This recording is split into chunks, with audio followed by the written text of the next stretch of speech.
আজকের ব্লগটা শুরু করছি মাকে দিয়ে। মা কিন্তু সকাল সকালই বাজার করতে নেমে গেছে, আর আগের দিন রাত্রেবেলা কিন্তু মুষলধারে বৃষ্টি হয়েছে। তাহলে চলো ব্লগটা এখন থেকে তোমরা দেখতে থাকো। তারপরে ব্রেকফাস্ট নিয়ে বসে পড়েছি, আর জানো তো অনেক দিন পর দুধ ছাড়া সুজি খেলাম। গুড মর্নিং সবাইকে, পারমিতাস ব্লগে তোমাদের আবারও ওয়েলকাম। চলে এসে নতুন ব্লগ নিয়ে। কালকে তো প্রচণ্ড বৃষ্টি হয়েছে, তোমরা সবাই জানো এত বৃষ্টি হয়েছে সব জায়গায় মোটামুটি হয়তো জল জমে গেছে। আমাদের বাড়ির সামনে আমি কোনোদিনও জল জমতে দেখিনি, এইবার দেখলাম এত বৃষ্টি হয়েছে তো চেটো পর্যন্ত জল জমেছে। যাই হোক, এখনো অবধি আকাশ মেঘলা করে আছে, হয়তো বৃষ্টি হবে। আমি শুনেছি জন্মাষ্টমীতেও নাকি বৃষ্টি হয়, আর আগে থেকে একটু এরকম বৃষ্টি হতো। যাই হোক, ব্লগটা এখন থেকে কন্টিনিউ করছি, আশা করি তোমাদের ভালো লাগবে। ব্লগটা দেখতে থাকো। ব্রেকফাস্ট করে তারপরে এসছি আমাদের বাড়ির যে এক্সট্রা জায়গাটা, সেই জায়গাটা গোছাতে। আর যেহেতু সামনে পুজো, একটু বাড়িঘর পরিষ্কার না করলেও নয়। যত পার্সেল, জুতোর বাক্স সব এদিকে ছিল, তাই এগুলো গুছিয়ে নিয়ে এখন ওইদিকে রেখে দিচ্ছি। তারপরে নিচে আমাদের উনুন আছে, তোমরা জানোই, সেখানে দিয়ে দেব। তাই এখন একটু পরিষ্কার করে ঝাড় দিয়ে নেব।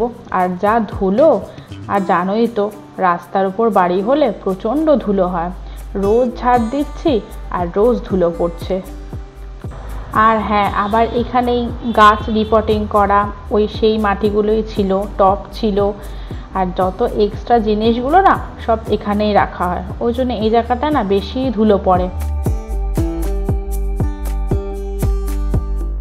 এই সব ঠাকুরের বাসন নামিয়েছি, এইবারে বাসনগুলো মাজবো। এখানে বড় একটা ইন্ডাকশনের কড়াই আছে, এই যে এখানে পুষ্পপত্র, গামলা ঠামলা রয়েছে, এখানে থালা রয়েছে।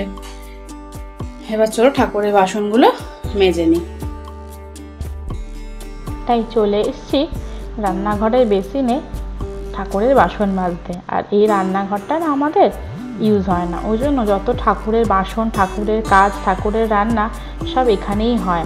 তাই এক এক করে ঠাকুরের যত রান্নার বাসন আছে সেগুলো আমি এখন মেজে নিচ্ছি। আগে ইন্ডাকশানের বাসনগুলো মেজে নেব, তারপরে মাজবো কাঁসা পিতলের বাসন। আর এই যে দেখছো একটা গোলাপি রঙের জিনিস, এটা কিন্তু কাঁসা পিতলের বাসন মাজার জন্য খুব ভালো, দারুণ পরিষ্কার হয়। এটা তোমরা যে কোনো কাঁসা পিতলের বাসনের দোকানেই পেয়ে যাবে। পীতাম্বর বলে একটা গুঁড়ো আছে, ওটা প্যাকেটেই বিক্রি হয়। এই যে এতগুলো বাসন আমার মাজা হয়ে গেছে।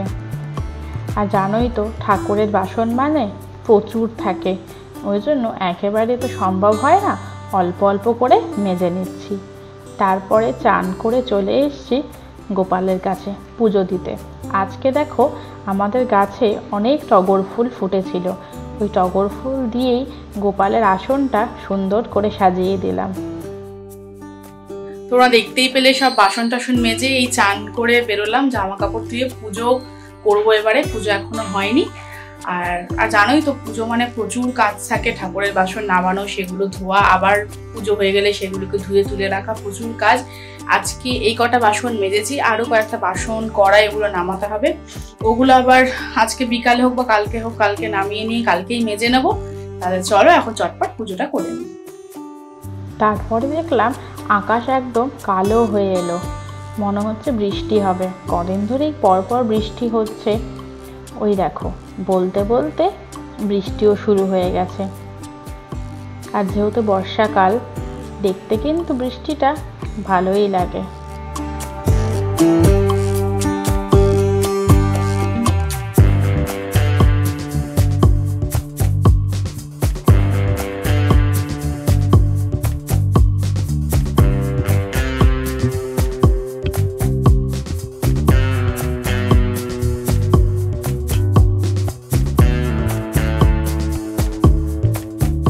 এই বৃষ্টিতে গাছগুলোও যেন বেশ সবুজ তরতাজা হয়েছে।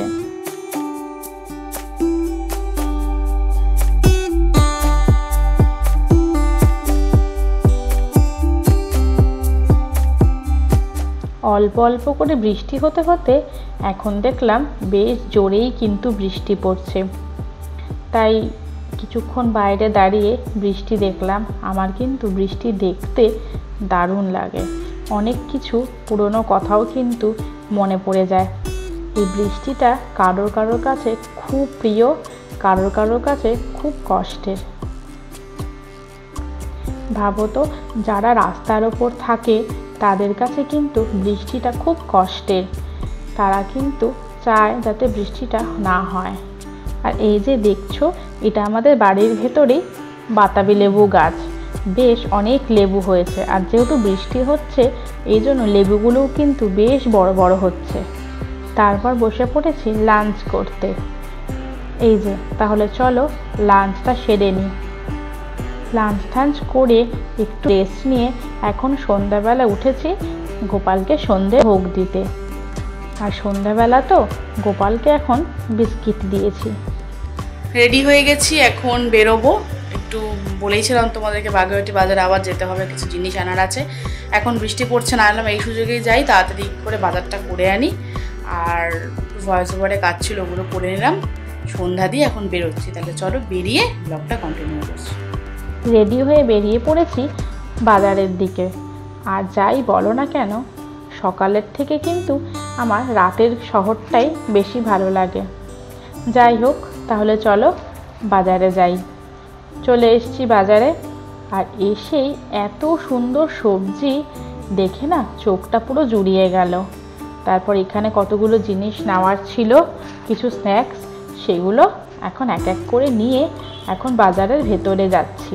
খুব একটা ভিড় ছিল না, কিন্তু যেখানে যেখানে গোপালের জিনিসপত্র বিক্রি হচ্ছে সেখানে কিন্তু প্রচণ্ড ভিড় ছিল। সেই দোকানগুলো কিন্তু একদমই ফাঁকা ছিল না। তাই এখানে এসে মেজমা বলল গোপালের বাঁশি কিনবে, আর আমিও একটা কটনের জামা কিনবো। তাই এখান থেকে বাঁশি আর কটনের জামা নিয়ে নিলাম।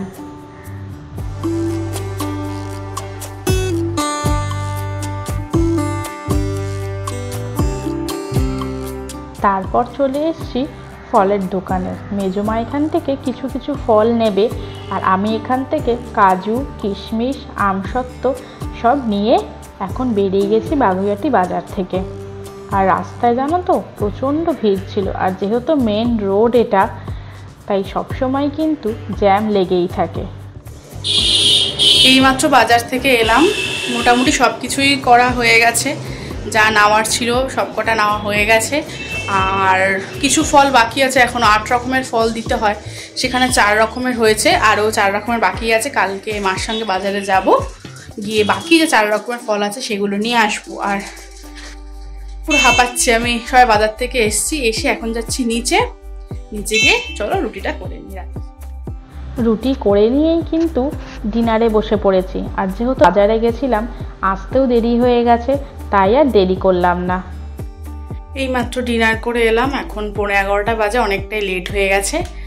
আজকে প্রচণ্ড টায়ার্ডও লাগছে। তো চলো আজকে ব্লগটা এখানেই শেষ করছি। যদি আমার ব্লগটা ভালো লেগে থাকে অবশ্যই লাইক আর শেয়ার করে দিও। আর যারা যারা এখনও সাবস্ক্রাইব করোনি তারা সাবস্ক্রাইব করে কিন্তু পাশে থেকো। তাহলে চলো, টাটা, গুড নাইট।